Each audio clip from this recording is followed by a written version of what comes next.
دوسرا، امریکہ کے لیے اسرائیل کی صورت عرب خطے کے اندر ان تمام عرب ملکوں کو کنٹرول کرنے کے لیے ان کا اتحادی موجود ہے۔ اب دیکھیں، ویسٹ بینک کے اندر ہی یروشلم شہر موجود ہے جو کہ دنیا کے تینوں بڑے مذاہب یعنی اسلام، کرسچینٹی اور جودھزم کے اندر مقدس ترین ہے۔ یونائٹڈ نیشن کے مطابق یروشلم شہر کو یونائٹڈ نیشن کے حوالے کیا جائے گا۔ یہ ان دونوں فریق میں سے کسی ایک کی بھی ملکیت نہیں رہ سکتا۔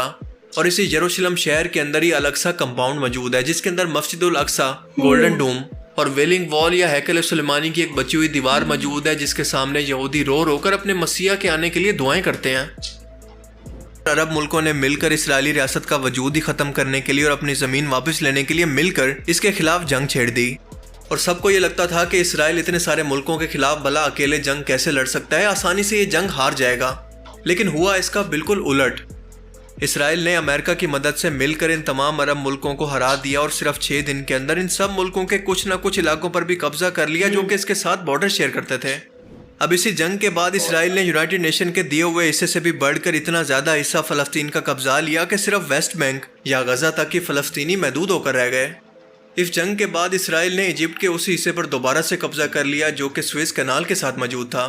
اس بار بھی یونائٹڈ نیشن بیچ میں آ کر بیچ بچاؤ کرنے کی کوشش کرتا ہے اور اسرائیل کسی طرح سے مصر کا یہ علاقہ تو واپس کر دیتا ہے، لیکن اس کے علاوہ جو بھی علاقہ اس نے فلسطین کا قبضایا تھا وہ اپنے کنٹرول میں ہی رکھتا ہے، جس کے بعد ہمیں آج کا موجودہ نقشہ دیکھنے کو ملتا ہے۔ کیونکہ مسلسل سیٹلمنٹس کے بعد اس طرح سے یہودیوں کی آبادی پھیل جاتی ہے کہ ویسٹ بینک کے علاوہ صرف غزہ کے اندر ہی فلسطینی محدود ہو کر رہ جاتے ہیں جہاں سے ان کو ختم کیا جا رہا ہے۔ اب یاسر عرفات کو یہ بات سمجھ میں آ چکی تھی کہ ڈائریکٹ اسرائیل کے ساتھ کسی بھی جنگ کے اندر جیتنا ممکن نہیں، لہٰذا انہوں نے PLOs کے ذریعے اسرائیل پر لگاتار حملے کروائے رکھے اور اس کو کافی پریشان کیے رکھا۔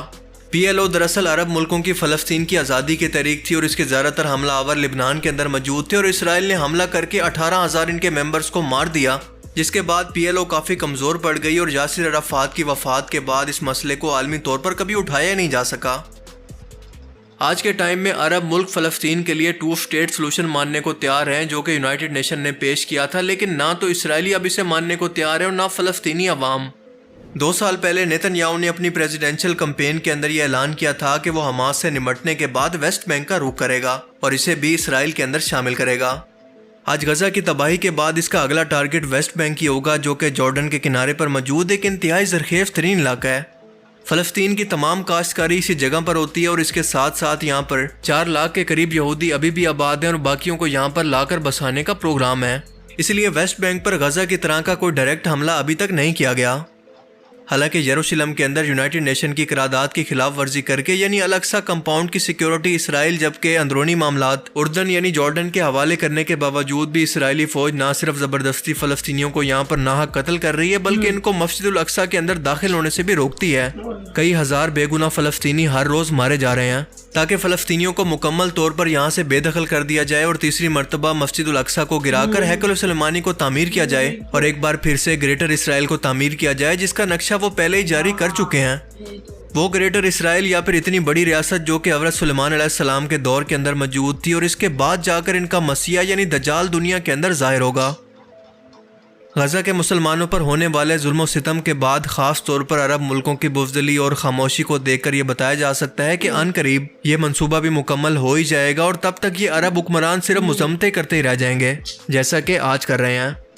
اللہ تعالیٰ سے دعا ہے کہ وہ ان حکمرانوں کو غیرت، شرم اور ہدایت عطا فرمائے۔ اللہ تعالیٰ ہمیں سمجھنے کی اور نیک عمل کرنے کی توفیق عطا فرمائے، آمین۔ باقی آپ اس بارے میں کیا سوچتے ہیں اپنی قیمتی رائے کا اظہار کمنٹ سیکشن میں ضرور کریں۔ اب میں ملوں گا آپ سے ایک ایسی ہی نئی انٹرسٹنگ ویڈیو میں، تب تک کے لیے اپنا بہت سا خیال رکھیے گا۔ Thanks for watching this video.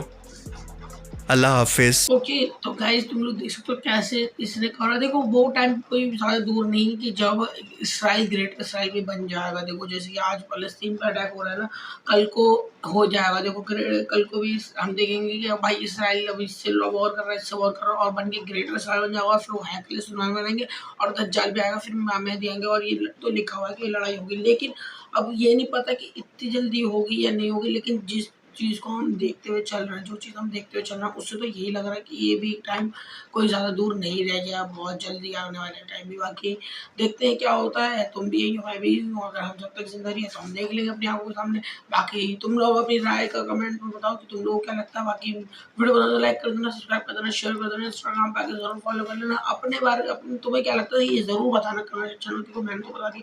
باقی میں چلتا ہوں، ملتا ہوں نیکسٹ ویڈیو، تب تک کے لیے پیس لو اینڈ بائے۔